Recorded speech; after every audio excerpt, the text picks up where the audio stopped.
قال وترونه أيضا في مجمع الملك فهد. أفسحوا شوي هكذا حتى إذا في أخوات يقفون هنا. الله يحفظكم. الرجال على جنب.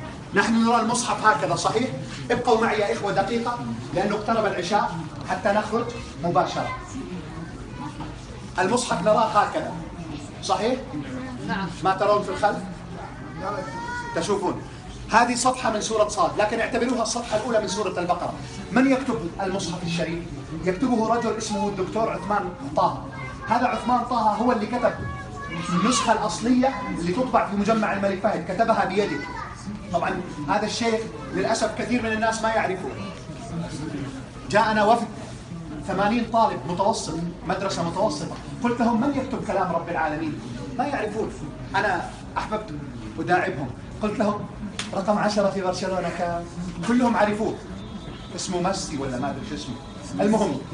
المهم يا إخوة يعرفون أسماء اللاعبين الممثلين، بعيد عنكم الفاشلين. من يكتب كلام رب العالمين ما أحد يعرفه.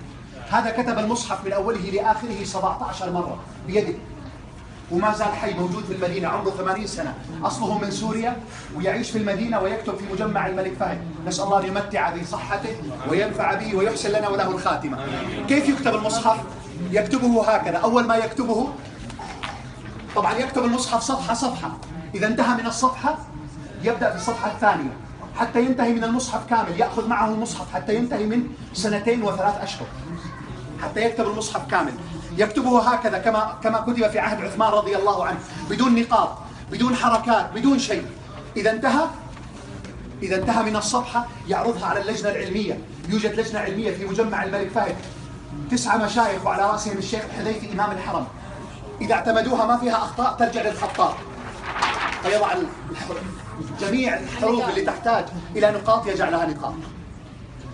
انتهى يعرضها على اللجنة مرة ثانية، وهذا كله من باب الضبط والإتقان.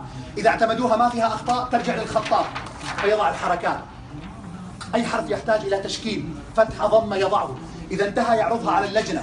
إذا اعتمدوها ما فيها أخطاء ترجع إلى الخطاط فيضع علامات التلاوة، أين يجوز أن تقف، أين لا يجوز أن تقف، مواضع السجدات. ثم تعرض على اللجنة مرة رابعة. إذا اعتمدوها ما فيها أخطاء ترجع إلى الخطاط فيضع أرقام الآيات وأرقام الأحزاب والأجزاء. تأخذ كل صفحة 5 مراحل، وكل مرة تعرض على اللجنة. إذا ما فيها أخطاء يعتمدونها، إذا فيها أخطاء تتلف. بعد أن ينتهي من الصفحة تحفظ الثانية والثالثة حتى إذا انتهى من المصحف كامل. والمصحف كما تعرفون أكثر من 600 صفحة. إذا انتهى منه يطبعون منه ملايين النسخ. الآن المجمع يطبع في السنة الواحدة أكثر من 10 ملايين